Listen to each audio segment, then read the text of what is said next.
yaa Waaqayyo si dhaga'uu barbaanna sirraa barachuu barbaanna maqaa Yesuus Kiristoos ergaa keetiin gara keenya koottu hafuura keetiin gara keenya koottu amma sammuun tokko keenya yaa Waaqayyo gooftaa amma haa banamu dubbii kee dhaga'uudhaaf amma haa banamu jaalalli kan kee fedhi kan kee uftiin hojii haa ta'u jalqabaa amma xumuraatti hojiin ta'e maqaa Yesuusiin ameen ameen ulfinni guddaa Waaqayyoof haa ta'u mee kutaa macaafa qulqulluu keessaa wangeela Maatewos 24:36-44 dubbiseet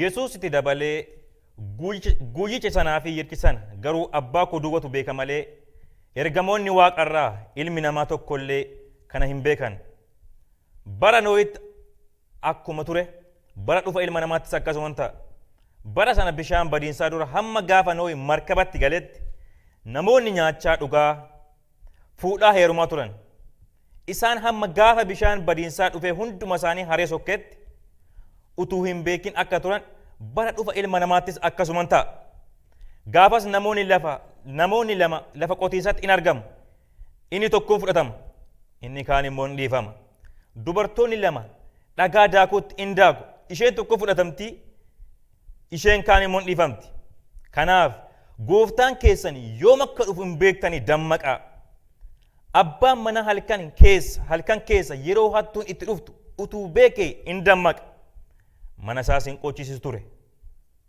kanas immoo yaadadhaa kanaaf isinis immoo qophaa'otaa ilmi namaa yeroo isin quba hin qabaatinitti in dhufaa jedha ameen ulfinni guddaa Waaqayyoof haa ta'u maa dureen irratti dubbachuu barbaadu yerichi gaheeraa dammaqii waan jedhu dubbachuu barbaadaa asitti waa tokko ilaallaa Yesuus Kiristoostu iddoo kanatti dubbata yerichaa fi guyyicha hin beektaniiti yericha ammoo akka beeknuufis nuuf hin kennamne wantoota baay'ee akka beeknuuf nuuf kenneera Waaqayyo gooftaan sammuu garuu ammoo yericha dhufaatii Yesuus Kiristoos akka beeknu nuuf hin kennamne kanaaf yericha kana eenyullee akka beekuu hin dandeenye ergamoonni waaqarraa akka beekuu hin dandeenye nama ka ta'e kamillee beekuu hin danda'anii yericha kana kanaaf yericha kana ka beeku abbaa qofaa bara dhufa ilma namaattis yookiin ammoo bara dhufa Yesuus Kiristoositti akkuma bara Nohi ta'e sana hin ta'a bara Nohi maaltu ta'e jennee gaafa yaanne bara Nohi namoonni fuudhaa heerumaa akka barbaadan jiraata turan akkuma bara kanaa jechuudha jiraataa turan garuu ammoo jallinni namoota bara sanii baay'ee waan ta'eef Waaqayyoon dheekkame Waaqayyo gooftaan nama uumuu isaan jibbee baay'ee sitti gadde bara san bara Nohi san jechuudha kanaaf Waaqayyo gooftaan sababii cubbuun namaa kun baay'ate sababii yakki namaa daangaa darbeef Waaqayyo gooftaan addunyaa kana bishaaniin balleessuu barbaade ulfinni Waaqayyoof haa ta'u addunyatti kana bishaaniin balleessuu barbaade garuu waa isin dhibu keessa bara san namoonni baay'een isaanii haa kufanii malee namoonni baay'ee isaanii cubbutti haa kufanii malee namni mudaa hin qabne tokko ture namni Nohi jedhamu namni Waaqayyoof dammaqe namni yeroo hundumaa Waaqayyoon eeggatu tokko ture namni qajeelaan bara namoonni hedduun isaanii badanitti Nohi bara isaa waliin baduu hin dadhabne garuu ammoo waamicha isaa beeka waamicha isaa waan beekuuf isaa waliin baduu dhiise har'a bara kana yoo ilaalle namoonni baay'een isaanii wal ilaalanii badu nama ilaalanii adeemuu eessallee nama hin geessu garuu Waaqayyoo ilaalanii adeemuun jireenya waa isin dhibu keessa bara san Nohi isaa waliin baduu hin danda'a ture garuu Nohi waa tokko beeku waamicha isaa beeka wanti biyya lafaa kun ammoo akka daangaa qabu beeka Nohi kanaaf isaa walii adeemuun barbaanne kanaaf Waaqayyo gooftaan Nohitti dubbate nama isaatti dubbate Waaqayyo gooftaan utuu hedduun isaanii jiran utuu hedduun isaanii xuraa'ummaa keessa jiran utuu hedduun isaanii cubbuu keessa kufaniiran garuu Waaqayyo gooftaan nama isa ta'e wajjin dubbachuu barbaade har'as gara keenyatti yoo dhufne hedduun isaanii yoo badan hedduun isaanii yoo kufan Waaqayyo gooftaan nama qajeelaa yoo argate wajjin dubbata nama mudaa hin qabne nama isaaf dammaqe yoo argate wajjin haasa'a kanaaf jireenya keenya keessatti Waaqayyoof dammaquun barbaachisaadha Waaqayyoof dammaqnee adeemuun akka yaada Waaqayyootti jiraachuun barbaachisaadha sababni isaa yoo nama ilaallee adeemne kufuu dandeenya yoo nama ilaallee tarkaanfanne kufuu dandeenya eessallee nama hin geessu nama hordofuun yaada seexanaa hordofuun eessallee nama hin geessu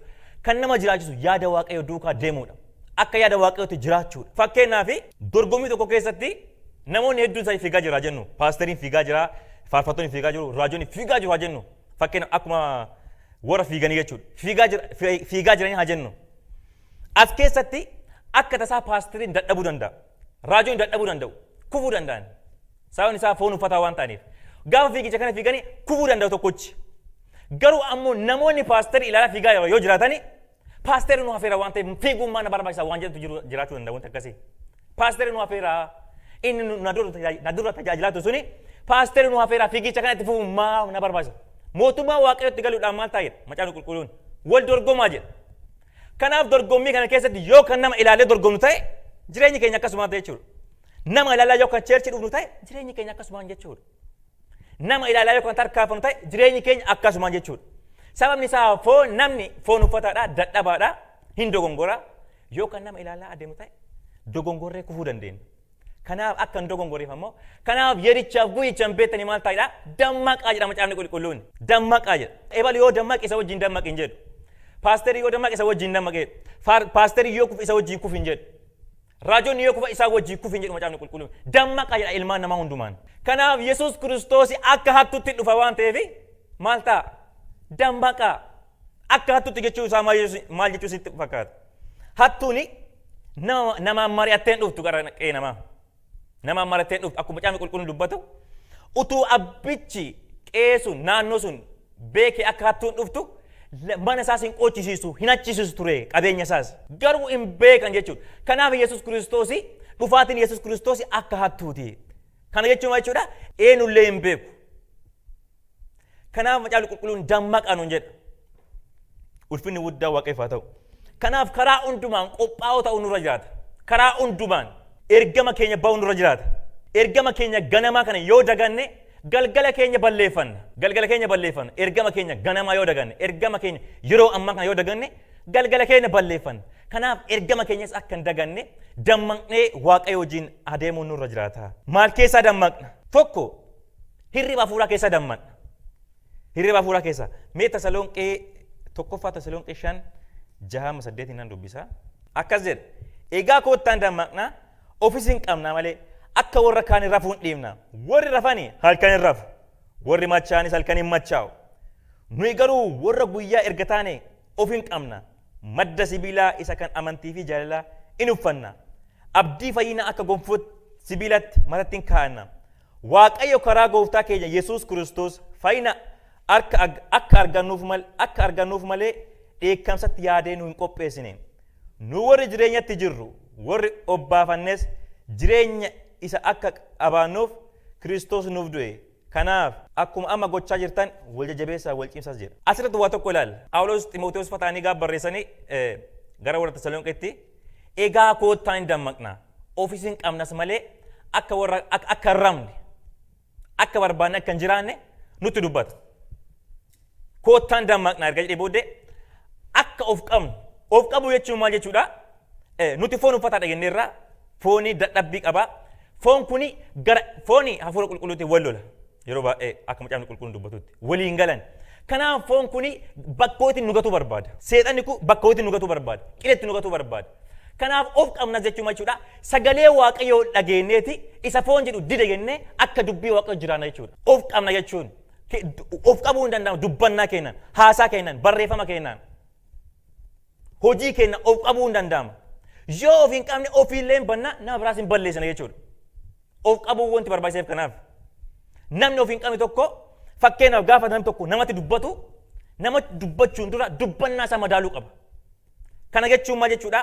Yoo dubbannaa isaa madaalle meebi akkana godhee yaaduu danda'a. Dubbachuu dura utuu namni biraa kun na dubbate dubbiyaan dubbachuu barbaade kana natti maaltu dhagama jedhanii madaaluu. Yeroo fakkeenyaaf namni tokko wal lolee akkuma argaa wayii dubbatan. Yeroo sana dubbachuu dura yookiin arrabsuu dura utuu namni kun akkana jedheen arrabsee natti hoo maaltu dhagama jedhanii yaaduudha. Of qabuudha jechuudha. Akka warra machaa'anis hin ta'inaa jedha. Warri machaa'anii nama noormaal irraani adda adda. Namni machaa'ee of qabuu hin danda'u. Yoo ilaaltanii jiraatan. Namni machaa'ee of qabuu hin danda'u akka barbaade dubbataa, akka barbaade nama rukutaa, akka barbaade ta'a jechuudha. Akka barbaade kufa jechuudha. Namni machaa'e. Kanaaf akka warra machaa'anii akka hin taane Macaafni Qulqulluu kun dubarsiisa jechuudha. Warri machaa'anii bakkuma arganii kufanii fakkeenyaaf biyya keenya namni tokko ture yeroo baay'ee haraqee beektanii? Haraqee kana dhugaa namni kuni sana booda galgala naannoo keenya waan ta'eef dhandheeti lafanni kufee yoo galchine hin kufa yeroo baay'ee hin kufa namootas baay'ee arrabsa namni suwwaa isin dhibu keessa nama nagayaa nama baay'ee jaalatamaa nama baay'ee nama kabajaa galgala gaafa dhuge bakka nama kamiillee arramsaa sanfuu dhoqqee keessatti illee kufaa sana booda fuudhaa galchina. Sana booda taphaafillee jennaan kophee kanneen farra basaa keenna birrii qabatillee birrii kana kiisii isaa keessa fuunee in kenna. Achiin booda ganama yoo ka'ee birrii ilaalu birriin hin jiru kopheen hin jiru ata ta'ee jedhanii. Achiin namni ammoo naannoo sanii ka'ee gana galgala maaf nu arramsite maaf akka nuun jedhaa turte akka nuun jedhaa turte jedhanii gaafatanii. Ani immoo jedhama deebee. Kana jechuun maal jechuudha? Waan machaa'ee fi of qabuu hin dandeenye kun. Of qabuu waan dandeenyeef na barbaade akka barbaade dubbata akka barbaade rukutaa waan dhuu keessaa eessa akka jirullee hin beeku jechuu gabaatti. Kanaaf macaafni qulqulluun of qabaa nuun jedhe namni of hin qabne eessa akka jirullee hin beeku maal akka hojjetaa jirus hin beeku jechuudha. Kanaaf of qabuun keenya kan nu barbaachisee fi waan dubbannus waan hojjennus eessa akka jirus akka beeknuuf of qabuun barbaachisaadha. Kanaaf akka warra machaanii hin ta'inaa wanti macaafni qulqulluun nuun jedhuuf kanaaf warri machaa'ee fi warri noormaaliin akka kennaa kuni garagaraa jechuudha. Kana ammoo gara jireenya hafuura keessatti deeffadhaati ilaala. Ijoollee ifaa erga taane hin raafnu jedha. Of hin qabnas. Akka warra machaanii ta'uu hin qabnu. Dammaquun maaliif barbaachise? Dammaquun maaliif barbaachise? Wangeela Maatewos boqonnaa 25 tokkorraa nan dubbisa. Tokko dammaquun wanti inni barbaachiseef balballi yoo cufame waan hin banamneef dammaquun ka barbaachise. Nan dubbisa 25 tokkorraa dhageeffadhaa. Yesuus yommus mootummaan Waaqaa dubartoota kurnan warra ibsaa isaanii fudhatanii dhiirsa misirroo simuudhaaf ba'an fakkaata. Dubartoota sana keessaa 5 gowwoota turan, 5 immoo afchaloota turan. Warri gowwoonni ibsaa isaanii fudhatan malee cuunfaa ejersaa isa ibsatti naqan hin fudhanne. Warri abchaaloon ibsaa isaanii wajjin cuunfaa ejersaa qodatti fudhatan. Dhiirsi misirroo garuu galuu turraan hundumti isaanii rafan. Halkan walakkaa immoo sagaleen guddisee dhiirsi misirroo kunooti isa simuudhaaf baa jedhutu dhaga'ame. Yommus dubartoonni sun hundumti isaanii ka'anii ibsaa isaanii tottofifatan. Warri gowwoonni warra abchaalota ibsaa keenya dhaamuuf jedha ibsaan keenya dhaamuuf jedha cuunfaa ejersaa keessa irraa waan nuuf kenna ittiin jedhan. Warri abchaaloonni garuu deebisanii warra gurguran bira dhaqaatii bitadhaa malee innoo nuufis isiniifis hin ga'u jedhaniin. Yeroo isaan bitachuu dhaqanitti dhiirsi misirroo hin dhufe warri qophaan isa wajjin mana cidhichaatti ol galan balballis hin cufame. Dubartoota sana keessaa warri hafan immoo booddee dhufanii yaa gooftaa nuuf bani jedhaniin. Inni immoo deebisee dhugumaan isiniin jedha ani isin hin beeku jedheen. Egaa guyyicha yerichas hin beektanii dammaqaa jedha. Isa kana Yesuus Kiristoostu dubbata. Yesuus Kiristoos mootummaa Waaqayyoo dubartoota kurnan dhiirsa misirroo simuudhaaf ibsaa isaanii qabatanii ba'anitti fakkeesse Yesuus Kiristoos. Isaan kana keessaa dubartoonni 5 gowwoota 5 immoo afchaloota turanii jedha. Dubartoota kanneen wanti adda isaan godhu isheen 5 gowwoonni ibsaa qofa qabatan malee cuunfaa ejersaa hin qabanne. Cuunfaa ejersaa yookiin ammoo waan akka gaazii yoo keessaa dhumate itti buufatan jechuun hin qaban. Isaan afchaloonni ammoo qabataniiran.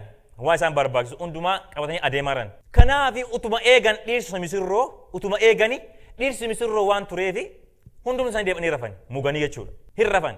Amma waa isin dhibu keessaa dubartoonni gowwoonni kuni hamma gaafa muganitti amma tilmaamni isaaniitii fi dhiirsi misirroo hammaatti dhufa jedhanitti yeroo kaaniiran ta'uu danda'a. Kan ibsa isaanii qabatanii jechuudha. Kanaaf gaafa rafanii gara halkan walakkaatti immoo sagaleen tokko dhaga'ame dhiirsi misirroo maal ta'eera? Dhufaa jira waan ta'eef ka'aa jedhan. Kanaaf gaafa simuudhaaf ilaalan gaafa ibsaa isaanii ilaalan warri gowwoonni gara dhaamuutti deemaara. Kanaaf maal jedhanii gaafatanii warra afchalotaanii ibsaan keenya dhaamuutti jedha keessa irraa waan nuuf kenna jedhanii gaafatanii. Garuu warri afchaloonni deebisanii innoo nuufis isiniifis hin ga'u waan ta'eef maal ta'a? Deemaatii nama biraarraa bitadhaa iddoo bitatanii bitadhaa ittiin jedhan. Kanaaf amma bitachuudhaaf adeemanii dhiirsi misirroo dhufee ol seenanii warra qophaa'an wajjin gara cidhichaatti ol seenan. Isaan hafan. Gaafa booddeerra dhufanii yaa gooftaa balbala nu galaaban balballi cufame waa jedhu keessa. Nu galaaban jennaan anoo maal jedhee isin hin beeku ittiin jedhe. Anoo dheengaddan dubbise bakka kana baay'ee rifadheen bakka isaan gaafa dubbise. Anoo isin hin beeku waaf jedhe isaan jalqaba simachuuf eegaa turanii simachuuf eegaaranii anoo isin hin beeku waaf jedhe nan rifadhee eegaa turan jechuudha. Amma laala amma saabii qophaa'uu didanii saabii karaa hundumaan qophaa'uu didanii isin hin beeku ittiin jedhe balballi itti cufame jechuudha. Kanaaf qophaa'uun keenya har'aa wanti ni barbaachiseef balballi akka itti cufamneef. balbala kan nuti cufamneef hammana adeemnee hammana faarfannee hammana waaqayyo wajjin adeemnee balballi gaaf nuti cufame baay'ee ulfaata jechuudha. Kanaaf akkuma mana waaqayyo dhufaatan akkuma waaqayyotti dhiyaatan akkuma waaqayyo tajaajiltaniitti dammaqaa akka balballi sitti hin cufamneef karaa hundumaan akka dubartoota gowwoota kan akka hin taane isiniin beeku nuun jedha waaqayyo gooftaan gaaf tokko yoo akka inni barbaadu hin jiraanne ta'e yoo akka barbaadu jireenya gadhiisii kan jiraannu ta'e jireenya waaqayyoof hin taane yoo kan jiraannu ta'e waaqayyo gooftaa isiniin beeku nuun jedha utuu beefaarfattan akkanatti utuu akka mana waaqayyo dhufnu kanan akkas nuun jedhuu danda'a. Kanaaf dammaquun keenya wanti inni barbaachiseef akka waaqayyo gooftaan balbala nutti hin cufneef dammaquun keenya ka barbaachiseef inni biraa immoo guyyichaaf yericha waan hin beekneef dammaquun keenya ka barbaachiseef guyyichas hin beekne akkasumaan jiraataadha nuti baqqaama akkasumaan jiraataarra Yesuus Kiristoosiin waaqessaadha akkasumaan jiraataarra wanti nu beeknu waa'ee guyyichaa hin jiru garuu ammoo guyyichi gaaf tokko akka dhufu Yesuus Kiristoos ammoo gaaf tokko akka dhufu kanaaf yerichas guyyichas hin beeknu waan ta'eef dammaquutu nurra jiraataa jechuudha hundi keenya. Inni biraa immoo qabxii lama dubbadhee xumuraa namni tokko dammaqe ka jennu yoom yookiin ammoo dammaqe ka jennu tokko yoo fakkeenya waaqayyo fudhateetti jiraatedha namni tokko dammaqeera jennu malee yeroo hundumaa cheerchi dhufuun faarfachuun maal jechuun sun dammaqiinsa miti. Dammaqiinsa jechuun yoo fakkeenya waaqayyo fudhannee adeemnedha. Fakkeenya waaqayyo karaa waaqayyo gooftaa san irra yoo adeemnedha. Mee nan dubbisa bakka tokko Efesoon boqonnaa 5:1-5 ka jiru akkas jedha. Akka ijoollee jaalatamooti fakkeenya waaqayyo fudhadhaa. Kiristoos akkuma nu jaalate isinis immoo jaalatti jiraadhaa. Inni aarsaa foolii isaa tolu qalma waaqayyoof dhiyaatus godhee nuu jedhee dabarsee of kenneera. Akka warra waaqayyoof qulqullaa'etti jiraadhaa malee halaalummaa xuraa'ummaa hundinuu sasan isin gidduutti hin dhagayamin iyyuu. Dubbii galateeffachiisu malee dubbiin gurratti hin tolle dubbiin midhaan hin qabne qoosaan hin taanes hin dubbatamin. Namni halaalleen yookiin xuraa'aan yookiin sassataan mootummaa Kiristoosii mootummaa waaqayyootti galuu akka hin dandeenye beekaa. Namni sassataan waaqayyoolii tolfamoo waaqessuu isaatii jedha.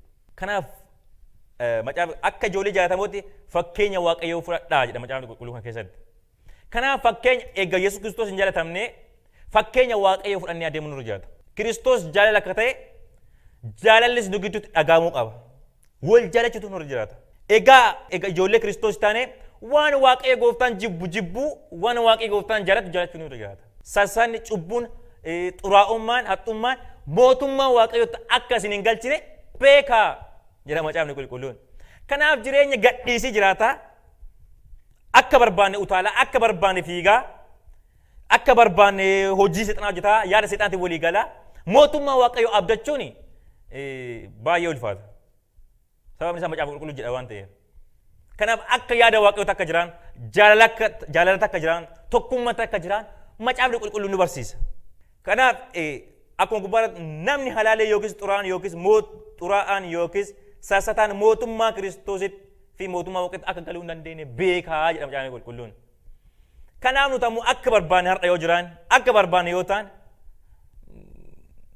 baay'ee ulfaata jechuudha mootummaa waaqayyoo eeggachuun akka macaafni qulqulluun dubbatutti yoo ilaalle.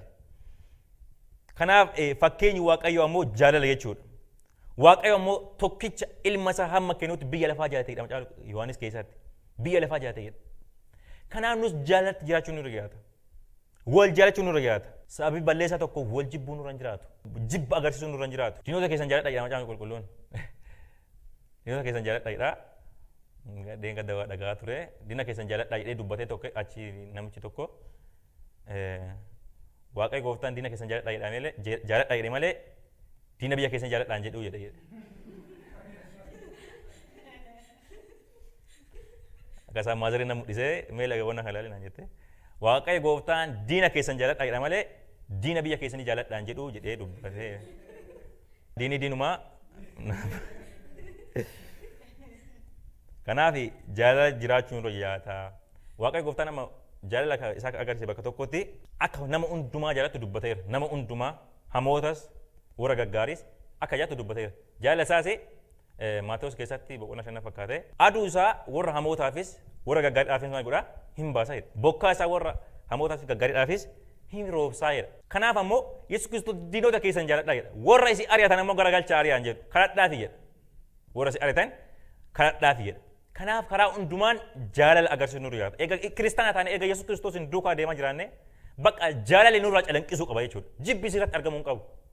Yeroo kamiinuu jibbi nurra argamuu qabu erga ijoollee Kiristoos taane erga ijoollee Waaqayyoo taane jibbi nurra argamuu qabu kanaaf jaalatti jiraachuudha inni biraa immoo gad of deebisuudha fakkeenyi Waaqayyoo Yesuus Kiristoos utuma waan barbaade gochuu danda'u hamma du'aatti abboomamaa ta'ee jedha Yesuus Kiristoos bar nama miti utuu waan barbaade gochuu danda'u abboomamaa ta'ee jedha gad of deebise jedha gad of deebisuun keenya har'aa immoo bor akka ol kaanu nu godha jechuudha yoo ana jabaanii ana maal jechuun ammoo suni boru nama gaabbisiisa ana jabaan nan tuqina jechuun bor akka gad deebinu nu godha jechuudha har'a garuu gaafa gad of deebifne fakkeenya Yesuus Kiristoos duukaa gaafa adeemne bor Waaqayyo gooftaa ol nu qabu